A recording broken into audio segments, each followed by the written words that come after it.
Start this live show.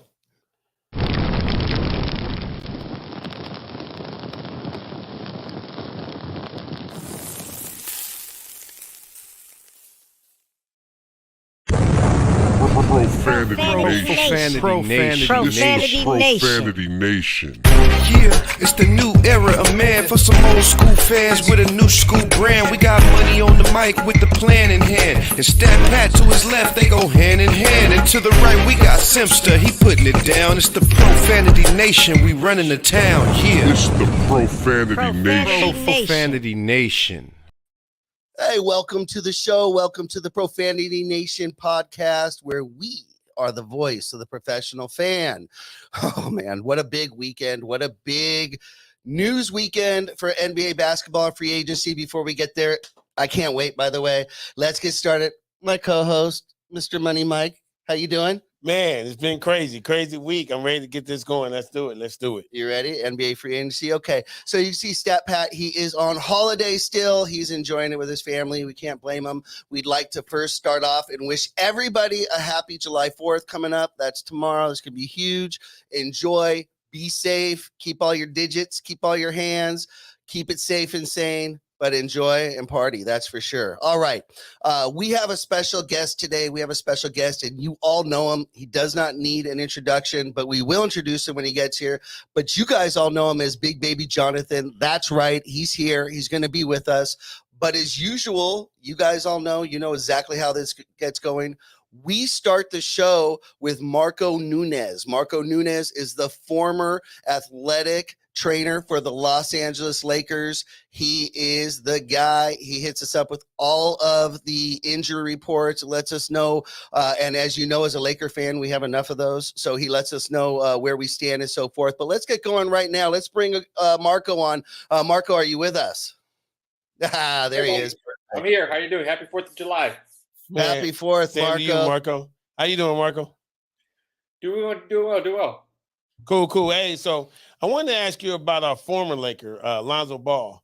I think they reported about a week and a half ago that his knee is just starting to respond. After his surgery, where they're getting a lot of, he's actually not really feeling a whole lot of pain, and the idea was he was supposed to respond about 2 months ago after his surgery. It's been about 4 months now. But last week, 2 weeks, they said it's starting to respond. And let me ask you this question too: when he's out here training in LA, but he's under the Chicago staff, so they have Chicago staff out here flying to LA to where he is to kind of do the evaluation. How common is that? Did they ever fly you to where they were from, whatever, to look at to see how they were doing? Yeah, it's actually become pretty common in all levels of sports, whether it's basketball, whether it's NFL, whether it's NBA or anything of that sort. I mean, on a side note, right now I'm working with 2 NFL players that I'm not with the team type of thing, but they're out here late, so I'm working with them as far as part of the rehab type of thing. And they do have their own staff wherever they're from, but sometimes they want to go somewhere else, either change the scenery, change of environment type of thing. So it's become kind of common for athletes to go somewhere else and be able to do that. And then they'll fly the staff, at least one of the staff members, to kind of just not necessarily supervise, but just to observe and see what's going on, see how they're progressing, how the athlete's progressing, and more importantly, make sure that the athlete's on track to return to play when they suspect or when they think he or she is going to be returning to play. Okay. So it is pretty common for things like that to happen. I have a question. Is the directive of the training staff, is that delivered directly to you from the NFL team, or is that relayed to you through the player and his staff? So it's a little bit of a tricky situation, so to speak, because at this time I'm being hired by the player himself, okay, by both these athletes. So I don't want to say loyalty, but my response obviously is to the athlete type of thing. So my message is to the athlete. Yes, at the same time, I communicate with the head athletic trainer, with the director of sports medicine for the NFL team. We talk on a weekly basis. I give them update. And, being on that side of the role or whatever as far as a head athletic trainer, that's I guess it's one of the biggest advantages that I have is that I understand where they're coming from too, from the as a head athletic trainer, and also from my perspective. And when I work with the athlete, I tell them, hey, you know what? I understand their concerns. I understand what they want to see. I understand what they want to know. I understand what they want to hear. So I got to keep them happy. Got to kind of work with them. But my first priority is the athlete because he's the one that's personally has hired me, not the team. Now, if the team's hired me, then that's a whole different story. Okay, so I'm doing rehab with you. It ain't going as well, so if I say, hey, Marco, I'm working hard, we're gonna get it. Don't tell them it ain't going as well. I'm not you can refuse to answer the question, but I'm just wondering, I understand, the He Lord said where his loyalty Yeah, stays. So we'll just loyalty- say Well, here's the thing about it, and you're right. There's been that situation, and it's very common for that. Just like when you came up with, "Hey, no, don't tell them this, don't tell them that." And my response to you is, "Hey, you know what? I have to be honest with them. I have to at least give them some information, at least give them some understanding of what they want to hear, what they need to hear, so to speak. Do I need them to give them the full details? Because you've hired me and you tell me no, then obviously probably I can't. But I need to communicate. But what I'll do first is I'll talk to you." And make sure that you understand that, hey, this is what I'm going to communicate with the team. So you are okay with it. I'm okay. They're okay. And everybody's kind of like on the same thing. There's some times where I take some videos of the athlete doing some exercises and I have to send it over to the staff to make sure that, hey, this is what they're doing. But I'll ask the athlete, hey, you know what? This is what I'm sending. You're cool with this? And they're like, yeah, cool. Boom. Then they're done. Then I send them up. They're like, no, don't send this one. Okay, we'll send this one. We'll send this one. But I have to say, I want to say, hey, we need to send stuff. We cannot not send anything. We cannot not communicate with them because then they're going to be like, what the heck's going on type of thing.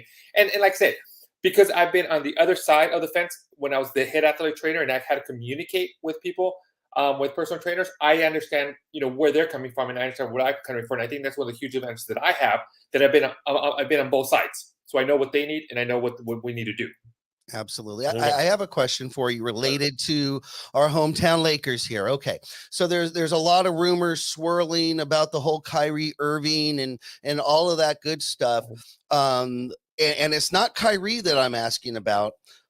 It's about an auxiliary player that may come with Kyrie, and that would be, I believe, Joe Harris, who has a broken ankle or is recovering.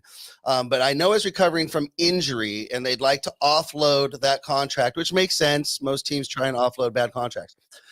My question is, how much of a gamble is it actually trading for a player who is just still in the basis of recovering and you really don't know how that rehab is going to go because everyone reacts different? Is it really just it's just something you just bite the bullet and go for it, or can you really do some research there and get a good understanding of what you're getting into? Yeah, I mean, at the end of the day, that's what we've talked about. I think you guys have asked me this question as far as on the draft. Can you draft an injured athlete? Can you trade an injured athlete? Yes, you can trade. You can draft whoever you want. On that part, it's just the Lakers are going to be taking that responsibility and that risk if the rehab kind of goes south, or like we said with Lonzo, like the example Lonzo Ball, he isn't reacting positively to his rehab. Now we have to go back and do another surgery. Is he going to miss out the whole season because of that? You don't know, so you are taking huge risk from that part. Now the other advantage of it, I think, just like you mentioned, it's that they're offloading contract. This is last year. You just want to get him in the books and then probably get him out and then take a risk. Hey, if he rehabs great, he plays great, he recovers great, you have a player in house, you can go in and kind of renegotiate a contract or sign him for next year type of thing. So at the end of the day, yes, it's a risk that the Lakers will take, but it all depends. It's again what we talked about, the risk rewards. What is the reward higher than the risk right now? And it sounds like it is, so they're willing to take it. Absolutely. All right, one more question. Sure. We drafted. We didn't even draft. No, but undrafted, but we signed. We signed an undrafted player in Sharif O'Neal. We know that he had a heart condition that required surgery back when he was in college. So now we're bringing him in.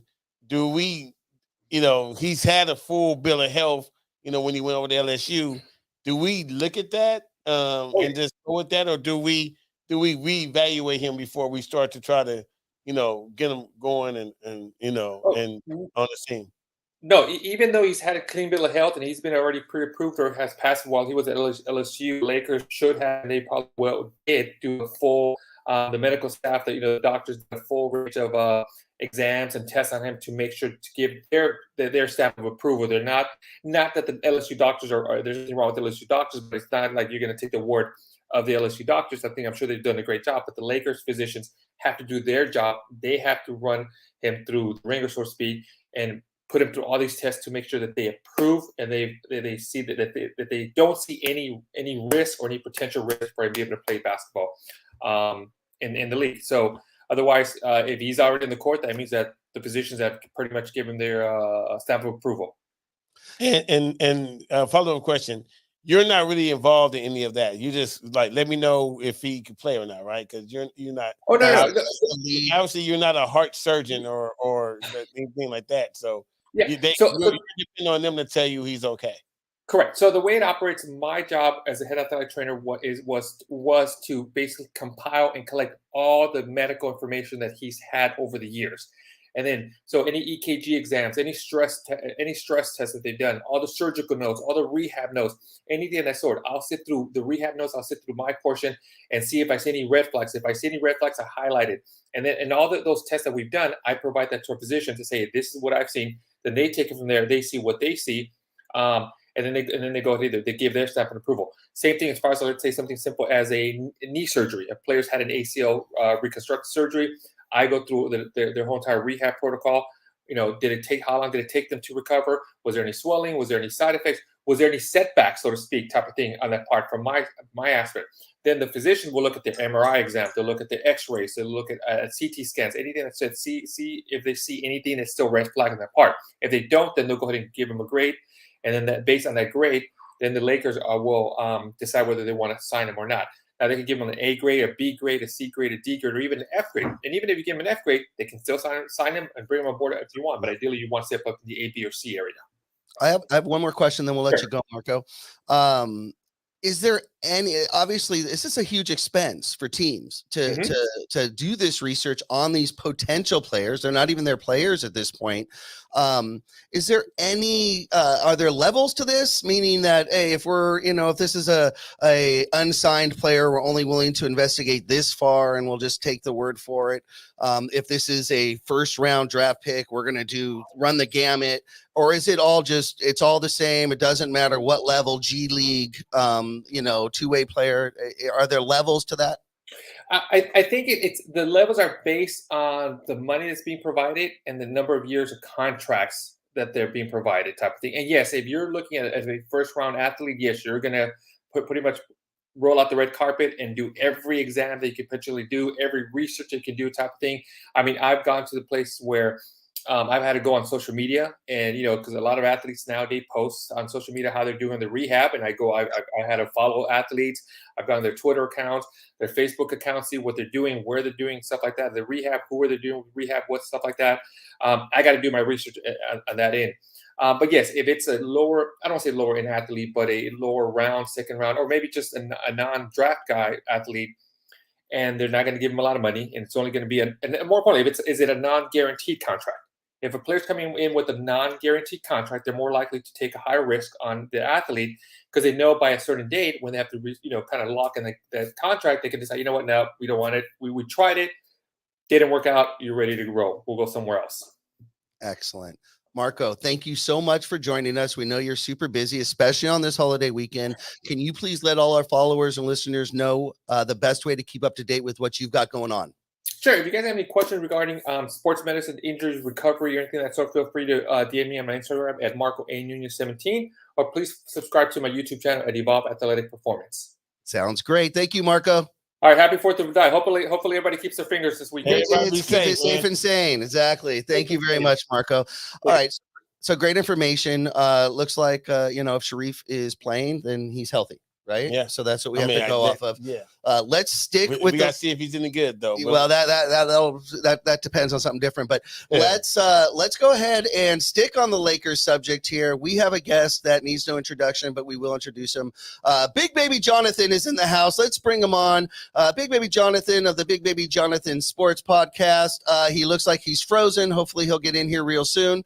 I've saw him in the background, so we know he'll come up here soon. Sometimes there he is. He's on the other one now. Let's go ahead and he reconnected. All right. Big baby, how you doing? Can you hear us? Yeah, can you guys hear me? Yeah, you look great. You What look up, Big Can you great. guys hear me? Yeah. Long Yeah, time thanks for no having me hear, on, man. I man. appreciate it. Yeah, long time no hear, man. Miss you, man. We got to talk. A whole lot of stuff been going on in the last couple of weeks. I think let's start off with Keep talking. You may be able to hear if you us. can still hear me. Let's start off with you got word that Dwight's not coming back, huh?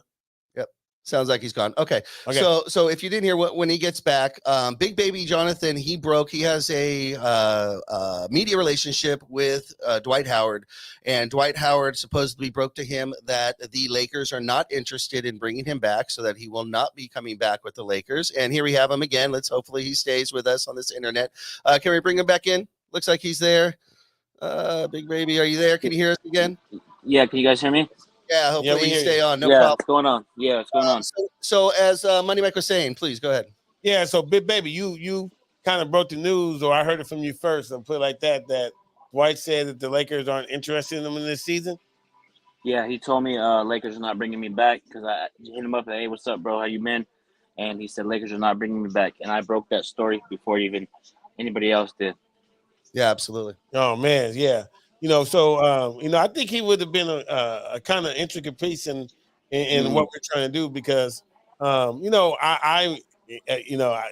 been kind of critical of what the Lakers are doing. Always they do what I call getting name brand players. Not really getting players that really are going to fill out a roster. Scheme, yeah. And they will work Exactly. together. They're just literally just going after the big name. I like the Jones pickup. The guy from the Warriors, not too bad, but I mean, no real groundbreaking stuff. I know we're trying to get Kyrie, but I mean, how do you think Kyrie is going to fit, man? If we get him, It's going to fit well. AD, LeBron, the others, it's going to work well. We're going to have chemistry because AD and LeBron have chemistry, and Kyrie and LeBron already have the chemistry, and they know how to win. It's going to rub off on the other guys. Darvin Ham's going to get this team to play passion, no days off, and he's going to hold everybody accountable. Facts over feelings. Do you think facts or feelings? We love that. Do you actually believe he will hold LeBron accountable when LeBron's not running back on defense or not getting in on a rebound? Do you actually believe he will hold him accountable? Yes, he will. And if LeBron gets offended, it is what it is. I'm tired of people babying LeBron. I keep it real like I do on my show, man. People baby LeBron when it comes to the coaches. That's how I look at it. You don't see Frank Vogel do it. You don't see other coaches do it, man. I'm sick and tired of people babying LeBron. You man, hold him accountable. You have to hold him accountable. Now, as well as anyone else, Money Mike here has been labeled a hater because he tries to hold LeBron accountable. What is your thoughts on Money Mike's opinion on LeBron? You know it well. Yeah, I agree with it 100%. You have to hold LeBron accountable, regardless. I'm tired of people babying him. Oh, he had like 30 points, 10 turnovers. Oh, it's okay. No, the 10 turnovers gotta get better. As fans, we have every right to critique these players. It's not about us babying it. It's not about us calling them out. It's about us. What can they do to get better for the next game and moving forward? Yeah, but baby, let's go into that, man, because I get a whole lot of slack about, my true feeling about like LeBron and my predictions are always, or so far, have been correct in what I've been saying. But man, I've been literally for the last 2 weeks, man. I've been looking on Facebook. They got all these Team LeBron, memes, and they're trying to say, oh, he's the only guy that, won 3 championships on 3 different teams, and they just keep on. I mean, this LeBron fan base, I think, is more loyal than the Beehive. What do you think? Yeah, I agree with 100%. Who's more loyal, the Beehive or the Beehive? The Beehive. No, The Beehive. the Beehive? Yeah, Beehive. Yeah. Oh man, look, I don't know, man, because I think I don't know what they call Team LeBron, man, but No, because he's it's just out here just trying to go and justify everything that this guy does. And when all I want him to do is like if he said keep that same smoke, when at the end of the season, when that same smoke at the end of the season, then they want to make excuses for him, man. I can't take that, man. no, me neither. Me neither. And I call LeBron out all the time. And I don't care what people say. That's how I roll. Yeah, that's why I like Let's you, move BBJ. to this year. Okay. So we have this new season coming up. As always with the Lakers, Big Baby, there's never an off season. In fact, sometimes the off season is more exciting than the regular season in Lakerland. Unfortunately, that's been true more often than not lately. Of course, 2020 the exception. But what is the team signed a couple undersized wings with some decent shooting. That's what they went after. We knew that they couldn't do much with free agency. They're locked in. They don't have the money. We knew it would have to come through a trade. What are you really expecting? Let's just assume Kyrie doesn't come and we're stuck with Westbrook right now because that's what we have. What are you realistically expecting this next week, this next season from the team? Are we expecting championship, or have you dumbed that down a bit? With Westbrook, man, like you have to go into every season to win the championship. So we're gonna go to win the championship. If we keep Westbrook, we're gonna go try to win the championship. We got to. We got to have that mindset. But you're realistic. Are we getting there? I mean, playoffs, right? Yeah. We're talking playoffs with Westbrook. Or play in at best. Oh man, come on. No. So first of all, Look,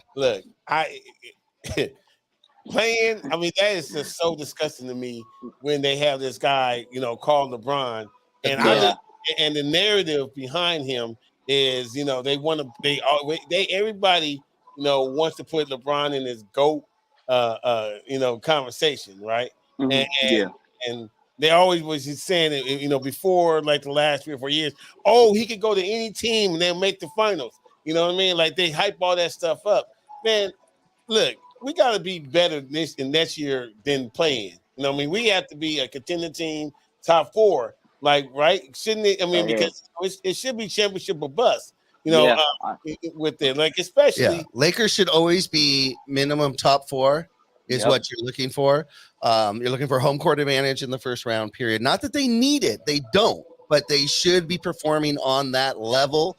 Okay, so right now, it's a very interesting NBA. The Clippers got stronger. They added Wall. We're expecting Kyrie or Kawhi to get back. Who's are the Clippers a real? Let's be honest. Are the Clippers? I think Draymond stated that the Clippers are one of the only teams that's really a threat. I don't personally see John Wall as a threat. If he was, other teams would have been clamoring to get him. So what do you see as the Western Conference next year? If the Lakers get Kyrie, they're a favorite. But do you see the Clippers? What about Utah? Did they? What do you see in Minnesota? Minnesota got better. What are you thinking? I think it's going to be Golden State, the Lakers if we get Kyrie. The Clippers, I don't trust them. I do not trust them. They get these star players and they choke in the playoffs. So I'm not scared of them. But like Utah is going to rebuild. Minnesota's going to be very talented. I feel like they're going to be like this 5-6 seed in Memphis. That's the team everybody needs to watch out for is the Memphis Grizzlies. They're going to be hungry. They're going to be motivated. And I feel like that's the team to watch out for in the West. Okay. I want to lay something out to you guys, both of you. Okay. And Money Mike, I want to tell you how you feel about this guy. You tell me how you feel about this guy. Okay. Okay. So this guy, he goes to a team, sits back, and rehabs his first year. Doesn't play. Team invests millions of dollars. No names mentioned just yet. I mean, he's paid the mega level, right? Then he convinces that team, hey, go out and get my buddy. This is the guy we need. This is the guy we need on this squad to help me win. They do it. Hey, go get this guy. This is the guy we need, the second guy to help us win on this squad. It all collapses, and Kevin Durant runs out the door. Runs out the door. They paid a full year for him to rehab, invested in him. They got his buddy Kyrie, his buddy Harden. They did everything that he asked, and I'm out of here. Sorry, guys. Sorry, you have no more draft picks. You have nothing left, and you've called LeBron. You say when he leaves teams, he leaves them absolutely decimated. I have never seen a player treat a city or a team worse than Durant has treated the Nets by asking for this trade. How do you guys feel about that? Let's start with Big Baby. Man, it's unfortunate that Durant did that. And if I was Brooklyn, I would like if Kevin Durant was on my team and he asked out and he did that, I would say no, you're up out of here. You know, and I understand why Brooklyn wants to trade. I understand too why KD wants out. You know, I feel like he's gonna go to a team that contending. I don't think he's gonna go to a rebuilding team. See, this is really, I'm gonna tell you right now. I like Yeah. Durant game. You know, he has a great game. I love to watch it. It's very disappointing to me though, because this guy to me actually is kind of worse than LeBron as far as I'm concerned. Mainly because like this guy has a no trade clause, right? So since he has a no trade clause, he basically says, I want to get traded, and I either want to go to this number one seed in the East or this number one seed over here in the West, right? And it's been very apparent to me that what I've realized about Kevin Durant is in order for him to be effective and MVP of the league or MVP of the finals when he wins the championship, he needs to have all-star MVP caliber players around him. players to be around him, so that way he doesn't get all the attention, right? Because see, when he's on that team and he's that main guy, it has been proven that he is not able to put the team on his back and take them to the promised land. Hey guys, I believe the number is 119. $119 million they've paid him, and he played something like 70 games, and they got one playoff series win out of it.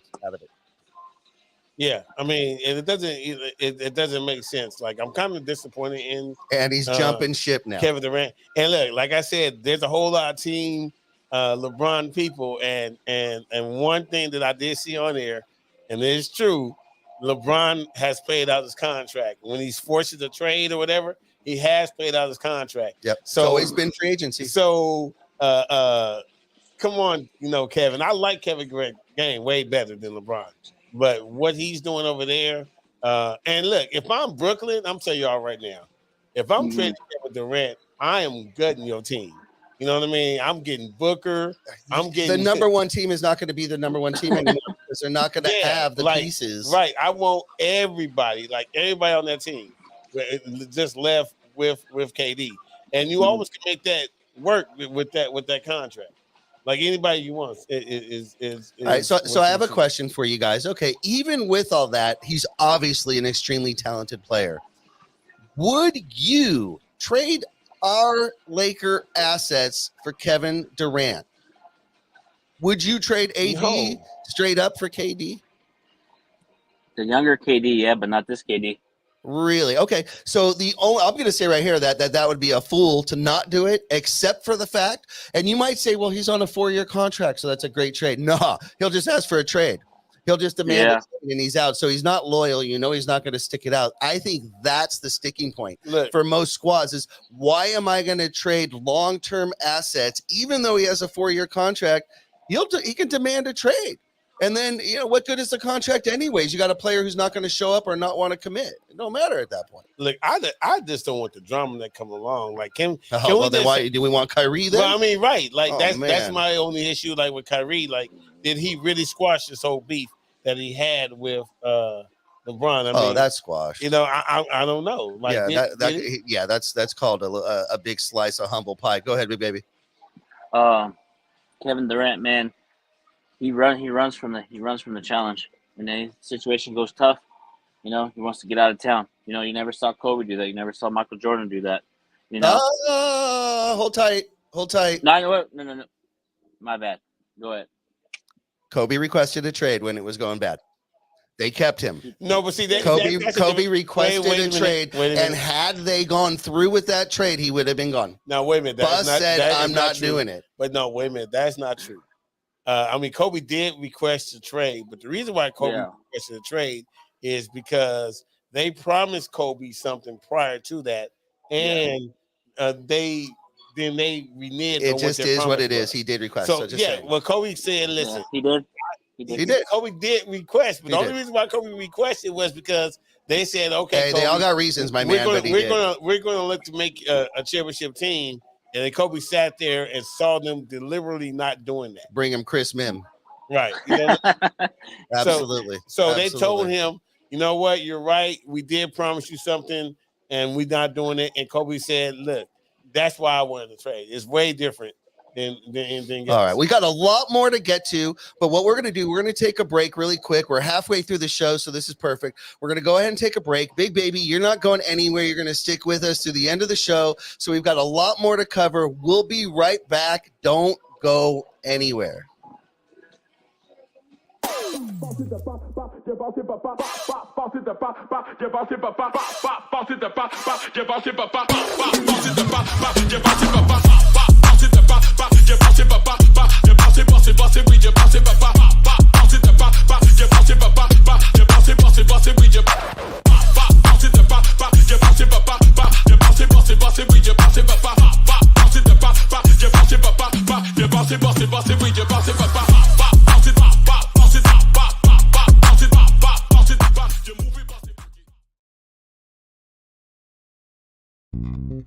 United One Protection Services. With over 30 years of experience, United One Protection Services has more expertise and knowledge than the other security companies combined. Residential, commercial, municipal, or institutional, United One Protection Services does more than just security.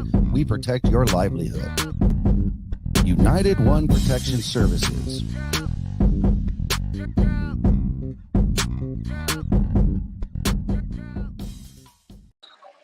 We are back. This is the Profanity Nation podcast. We are here with our guy. We've got Big Baby Jonathan back with us, and we're ready. All right. So let's keep going here, you guys. There's still so much to talk about in the NBA. Big Baby, again, thank you for joining us. We really appreciate it.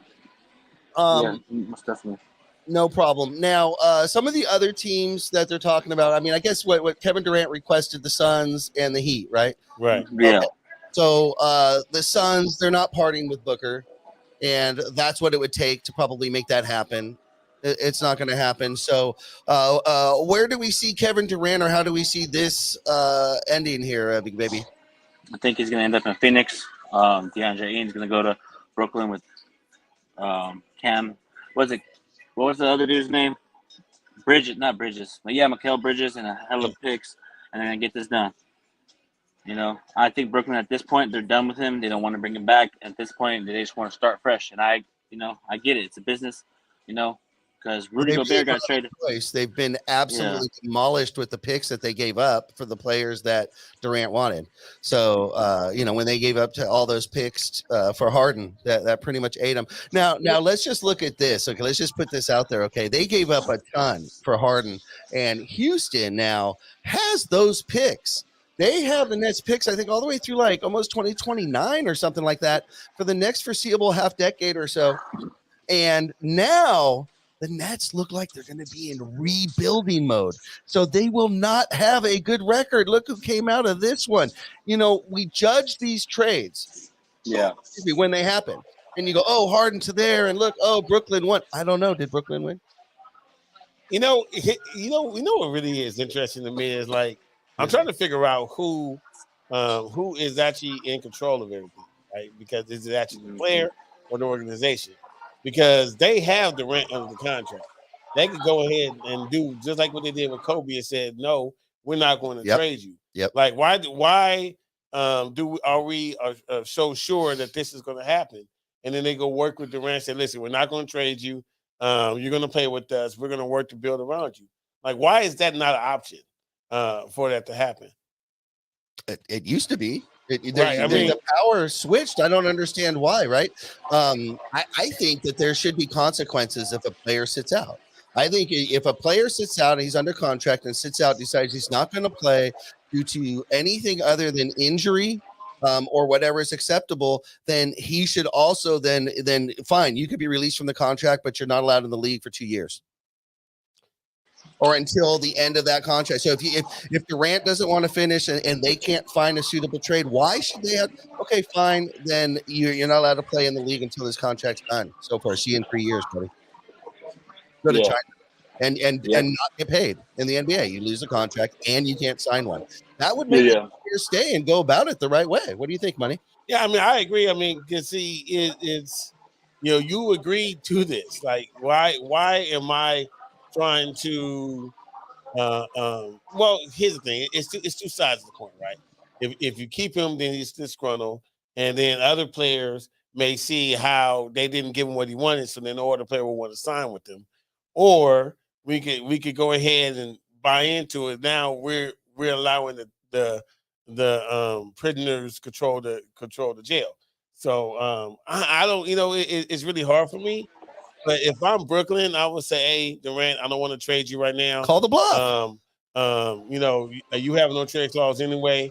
They're not going to give me unless I get, all the people I want. I want these 3 players. If they give me them, you could go. Other than that, I'm not. Well, I'd switch it. I'd switch it. I'd change the power, and I'd say, okay, you want to go to the Suns and you want to go to the Heat. Well, you know their phone numbers. Make it happen. Here's who I want. I want Booker, and I want this, or I want this and this. I want Butler, and I want such and bam. I want Booker and Aiden. Or I want this. Go make it happen. You're the one who wants to get out of here. You have agents. Make it happen. If you can't make that happen, then I'm going to let you know the teams we're willing to work with. We're willing to work with Toronto because we can get such and such player, or we're willing to work with Indiana because we feel we can get. If you can get that, then we'll let you go. If not, we expect you to show up to training camp, and we expect you to show up on day one. Yeah. It's that simple. And if you don't, then the NBA should hold these players accountable. Yeah, I mean, I agree, because here's the thing about it, though, and this is what I think is really sucky for Durant. Durant hasn't said, I want to go to Phoenix and be the only one. He wants to go to Phoenix to play with Booker and play with Aiden, to play with these certain players. Like, so who does he think that they're going to get back? New Jersey's going to get back. Well, let me ask you this. LeBron takes a lot of heat for bringing this type of style of players' power to the league. However, he's played it very, like you said, he's never demanded the trade. He's played it very different by signing those 1+1s or 2+1 player option contracts. Why did Durant go ahead and sign the 4-year? He could have signed and demanded whatever contract he wanted. He could have just said a 1-and-1, and we'll see. I'll renew next year if the team's going the right direction. That's the same thing LeBron has done, and they say it holds a team hostage. Well, maybe it does, but it gives him the best possible chance to win. And you're no longer demanding trades or letting a team down or not fulfilling your contractual duties. And in all honesty, that's not old concept, because Jordan did it every year, right? I mean, Jordan would renew a 1-year contract. He did it 4 times.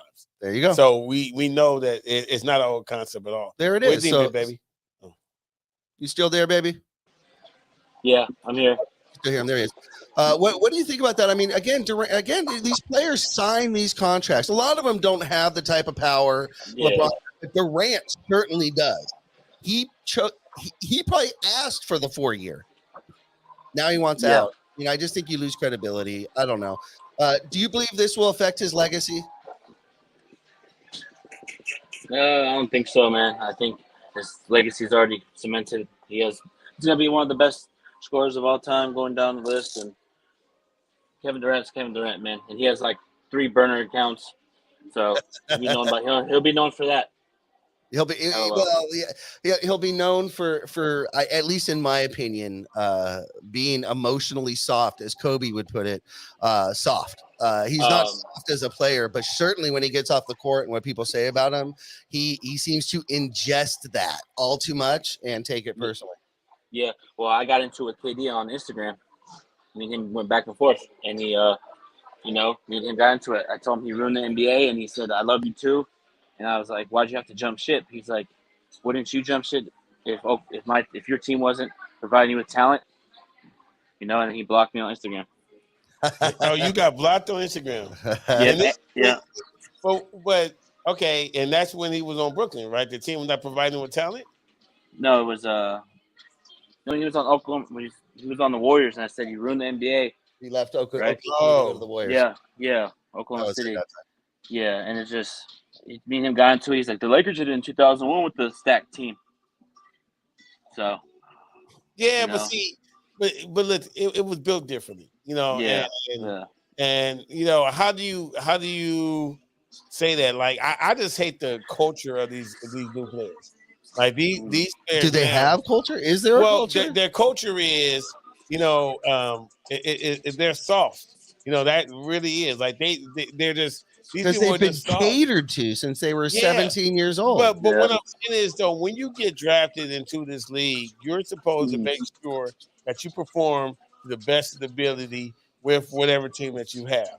You going around seeking to go play with other all-star or Hall of Famer type of players like that. To me, should not even be like fun, right? Like you want to go to a number one Want to seed, beat them. right? Like that's one thing that I like about like Kawhi, right? Because Kawhi, he went to Toronto and he beat Traded. a team that was quote unquote considered to be like a dynasty team, Sure. right? So I never felt that he was going to come to the Lakers because even when he was in San Antonio winning a championship, that was supposed to be a dynasty team. So Kawhi is the only player that really goes to teams and try to be a dynasty buster and try to go ahead and join with their super friends.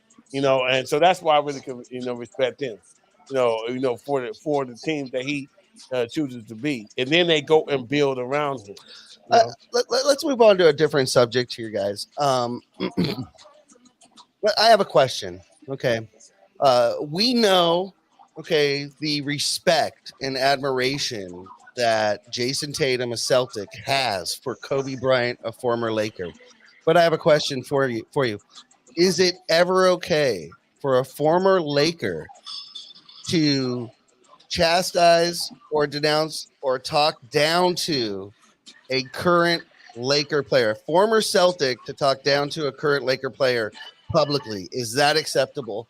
As Kevin Durant called out Anthony Davis for not touching a basketball for months, as Anthony Davis proclaimed himself on video and said, you should be in there playing. You should be in there getting better. You should be an all-star. You should be an MVP. Is it okay for a former Celtic at heart to be rooting on or trying to get the fire lit under a Lakers ass?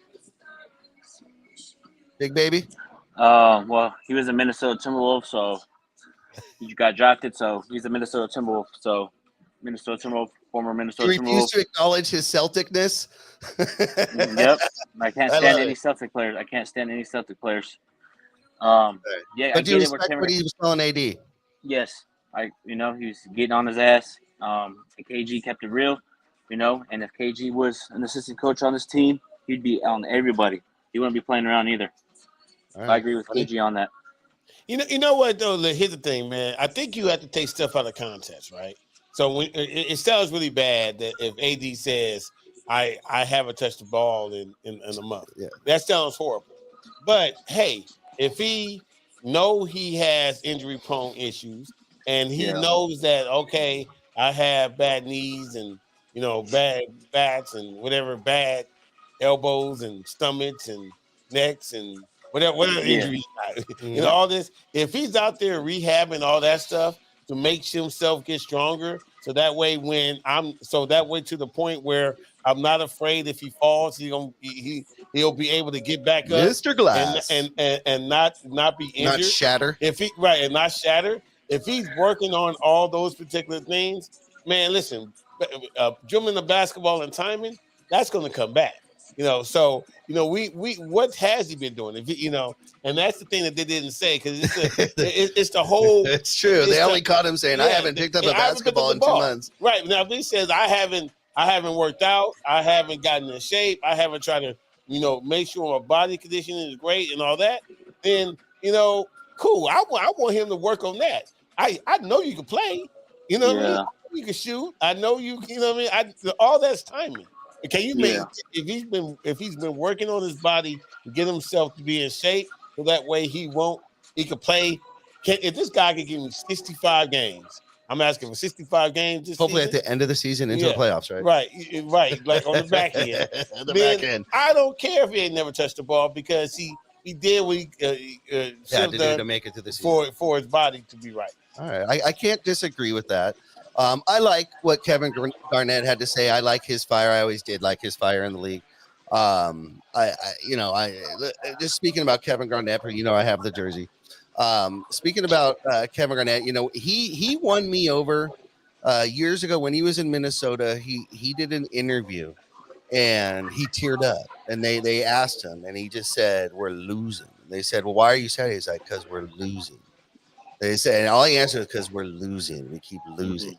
That meant a lot. That was heart right there. And he had the talent already, but that was the heart. And I was seeing the pain, and I knew that he'd be a champion. I wanted him as a Laker, and it almost happened. Of course, it didn't. It wasn't in the books because of Celtic-ness in the family there. But that's okay. We still won our title. They won one, and they're living off it like it was 30 of them. Yeah, I mean, listen, I honestly think that's what Rasheed Wallace is going to bring to this. The toughness, yes, the Rasheed toughness Wallace, and the passion. Like, I always said, like, I love to watch Rasheed Wallace's game, and he would get a whole lot of texts, but he wouldn't get texts because he was just angry and wanted to fight. He got texts because of the passion that he had, that he wanted to win. Absolutely. And that's the thing that I need to be restored into the Lakers is take things personal. Yeah, you know what I mean? the anger losing. Right, yeah, like I don't want to lose. I don't want to be mediocre. You know what I mean? Just to be passionate on the game. That's what I hope that we're able to restore. What do you think, big baby? Yeah, I agree, 100%. It's like this last year Lakers were soft like Sharman, no toughness, no nothing. Yep. I agree. There were many games they could have pulled out a win, but they gave up. They gave up. Now that might have been on Vogel, but if you got a player like LeBron on that squad, that should never happen. Yeah. There's times where LeBron had the games where he could have taken the game over, but he ended up passing the ball at the end. Yep. And Okay, so I'm going to hold you guys to this. Okay, big baby, you're not allowed to change your thoughts. This is it. Lock it in. This is in stone. You ready? Okay, you too, Money Mike. Okay. Lakers fans, a lot of people outside of Lakerland will call us unrealistic. So we're going to go with a realistic here because it's likely that Kyrie will get traded. We'll get some pieces here and there. We'll see. Hopefully they toss in as an added piece Seth Curry. That would be great. Just saying. Let's just assume Kyrie comes here. I just want to know preseason. Big baby, what's our preseason record next year? Because I don't want to hear the excuses saying, "Oh, well, they're getting used to each other. They need more time. New coach." What are we expected to do in the preseason this year with this squad? Kyrie coming, assuming go big baby. 4-2. 4-2. So 6 games, 4 wins. Yeah. Okay. Yeah. Money Mike, what are you expecting? Man, I'm happy if we're 500. If we're 3-3. That to me is very, very, very much acceptable. I mean, last year we saw I think there's 8 of them, guys. I think, right.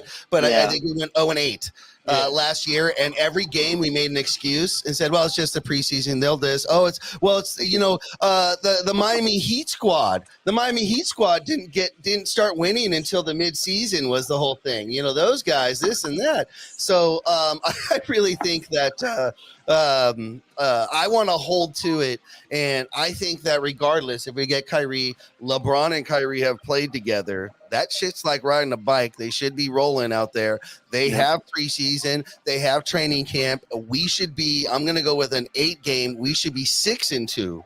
So I'm going with a 75% win record there. Not 500, 75%. And we need to get started on the right track. Who we're playing in game 1 if we get Kyrie. It's either Golden State or the Clippers. That's going to open up the season for us. Golden State or the Clippers. And if it's Golden State, we're going to play on the road. If it's the Clippers, we're probably playing at home or considered at home, on the road. But that's who it's going to be, and we need a win. We have to start off with a win. Mm-hmm. Yeah, most definitely. All right. Can I ask you guys a question? Absolutely, please do. Why I'm gonna get into it, man. Why do Clipper fans say that they're gonna go to the championship? We have a stacked team, and anytime they come to the playoffs, they choke year after year. Everybody on ESPN saying they're contenders. They've been saying that since Chris Paul days, and they continue to choke. Why do they always choke, or what's the question?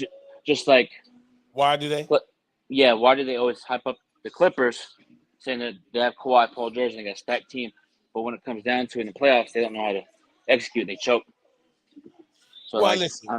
I mean, they're choking Yeah. is monumental and historical beyond other levels. That's for sure. No, when you decide that you want to be a Clipper fan, you understand that you are rooting for a continuous underdog, and they always and when you root for a continuous underdog, you always want that movie ending, but this is real life, and Yeah. because real life is what we're in. We're not in a scripted situation. No, Yeah.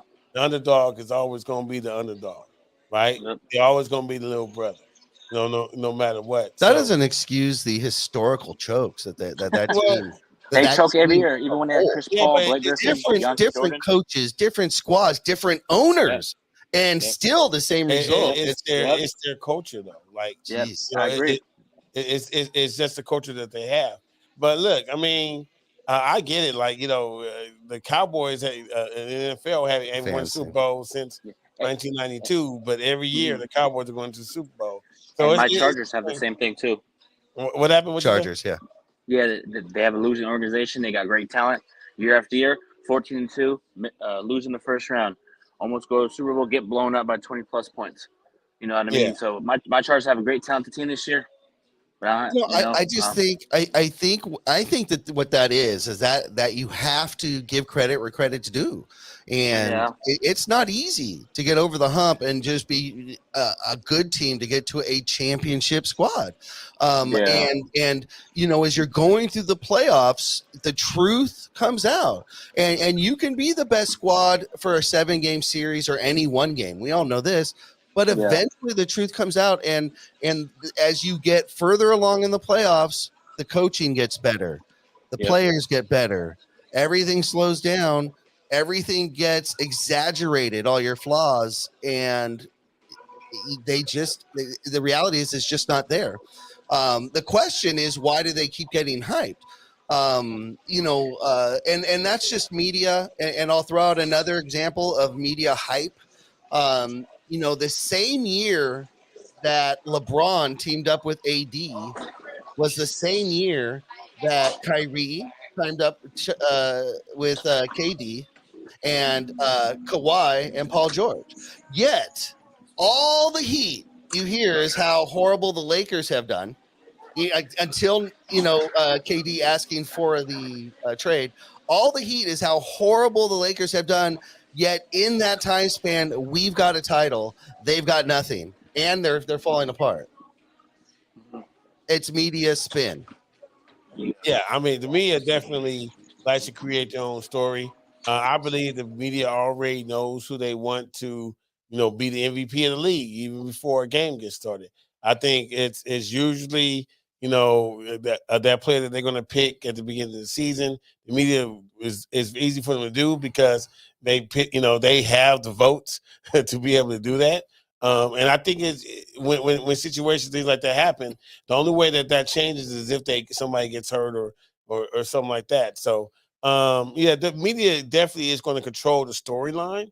And people love the crash and burn of the Lakers because we are so successful, right? Most of the time, and they love the underdog story of the Clippers. And then they're saying, okay, yeah, the Clippers going to be able to do it this time. So we'll see. Oh, we lost yeah, Big Baby again, technical difficulties. But if he's able to join us, we've only got a few minutes left. Hopefully he'll be able to join us. But either way, we're going to move forward with the show. And as always, you guys know, if you listen or follow the show, then we always like to end our show with a segment we call Money Mike's Out of Bounds. Money Mike's going to share his thoughts or opinions on a topic. And it's simple. He just wants to know, are his thoughts in bounds or out of bounds? Money Mike, you got the mic. Yeah, so I've been really thinking about this because it's so much that's going on with the whole free agency stuff, and it's really just frustrating me on what's going on because if you look at the last series between the Celtics and the Warriors, these were two teams that were not put together by players. They were put together by the actual GM, the president, Yes. ownership. Those types No of things. superstar demanding to play with someone. Right. So, and this is one of the reasons why I really enjoyed the series with the Warriors win, that was just icing on the cake because we never want the Celtics to win. But am I out of bounds for saying that I prefer a team that is built by ownership and GMs versus the players actually being the GMs and trying to create a super team? I prefer an organically built team that goes for the championship. Since I'm the only one available right now, I'm going to go ahead and say you're inbounds, and I'm going to say that the proof is in the pudding. I don't know of a player, I'll say a player driven, right? So a player driven team that has succeeded in modern era. We've had, player coaches. Of course, they're out there, and of course they had something to say, but they're also playing. I don't know of any squad or any team where the player themselves said, I want to play with this guy, and that made the difference. Wade didn't even say, hey, I want to play with this guy or I'm leaving. It just so happened Chris Bosh and LeBron came, and that helped, and Shaq came. But there was no demands to play with those players or I'm leaving or something along those lines, like a LeBron or a KD or these guys are doing. So you're definitely in bounds. I don't think there's an example out there where it's actually succeeded. Can you even think of one? I mean, not really in like definitely in my last 10 years, but because I think one of the biggest problems that people have is they're not constructing teams. They're just putting name brand players together. And what you have to do is you have to say, okay, I'm a guard. I need to get a guard. I need to get a forward. I need to get a center.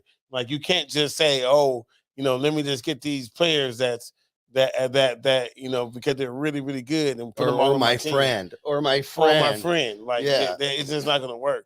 So I love the construction of a team, by the people that is supposed to be constructing the team. Now is that construction specifically through draft and development, or are you okay putting a super team together as long as it wasn't like let's just say Miami, as long as it's something that was the vision of a Pat Riley as opposed to the player?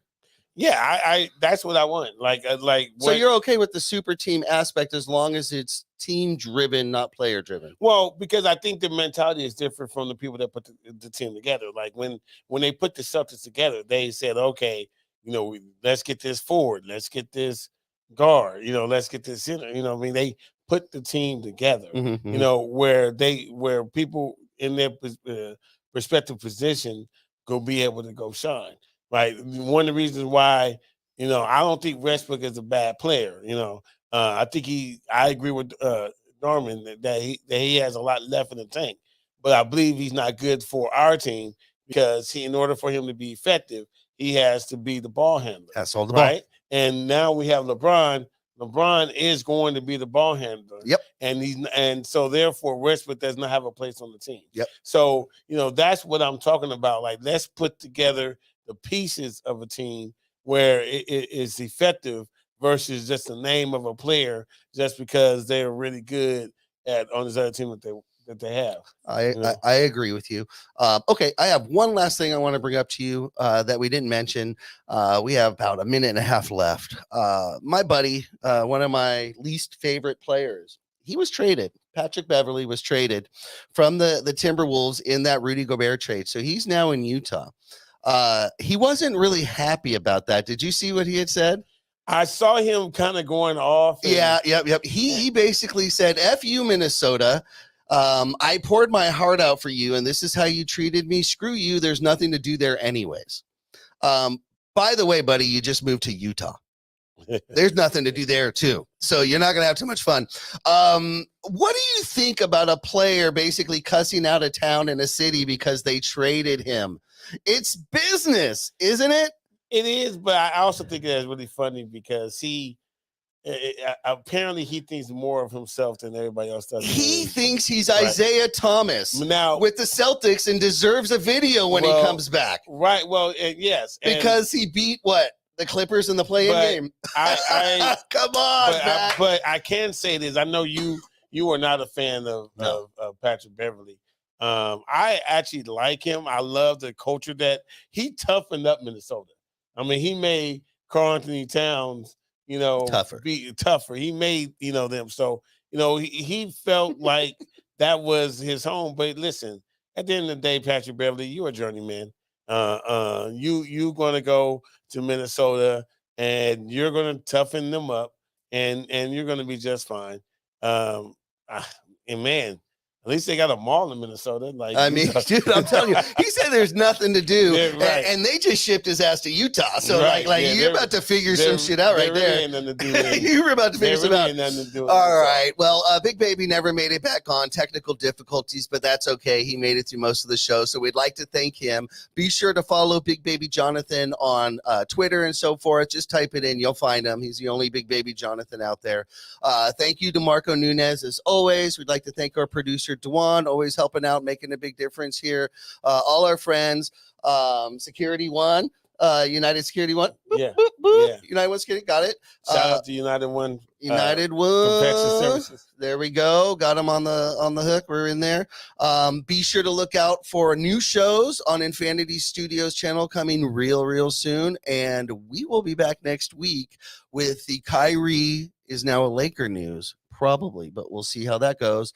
To everybody out there, be sure to follow the Profanity Nation podcast on Instagram, Facebook, YouTube, if you want to watch the videos, and everywhere that podcasts are listened to. Thank you very much. We'll be back next week, every Sunday at 8:30 p.m. We're out. Peace.